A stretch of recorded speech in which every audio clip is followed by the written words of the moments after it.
ভারত ইতিহাসে এমন কিছু স্থাপনা আছে যেগুলো শুধু ইট পাথরের দেয়ালে নয়, এগুলো রাজাদের স্বপ্ন, প্রেম, শক্তি আর বিশ্বাসঘাতকরা জীবন্ত সাক্ষী।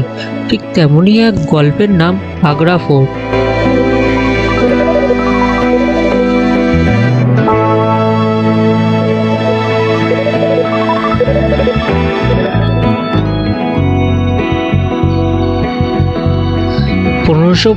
সাল মোগল সম্রাট আকবর সিদ্ধান্ত নিলেন এমন একটি দুর্গ তৈরি করবেন যেটা হবে সাম্রাজ্যের হৃদয়।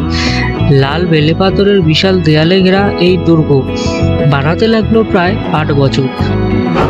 এখানে এইসব যে জিনিসগুলো আছে এগুলো সোনা দিয়ে খোদাই করা ছিল, এইসব জিনিস শুনেছি এখানে লোকের থেকে।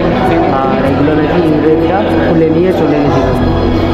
এই যে এখানে তোমরা এই যে দেখতেই পাচ্ছ, এখানে অনেকগুলোই নিয়েছিল, আরও ওইদিকেও আছে। আর এখন আমরা এইদিকে যাই বাইরের দিকে আবার। হাজার হাজার শ্রমিক আর অসংখ্য রাজকীয় সম্পদ। আগ্রা ফোর্ট শুধু রাজাদের থাকার জায়গা ছিল না, এটা ছিল প্রশাসনের কেন্দ্র, সেনাঘাঁটি আর সাম্রাজ্যের শক্তির প্রতীক। আকবরের পর জাহাঙ্গীর এই দুর্গ যোগ করেন শিল্প আর সৌন্দর্যের ছোঁয়া। এরপর এলেন শাহজাহান, যিনি আগ্রা ফোর্টকে রূপ দিলেন সাদা মার্বেলের এক অপূর্ব প্রাসাদে। যে মার্বেল দিয়ে পরে তিনি বানান বিশ্বের সপ্তম আশ্চর্য তাজমহল।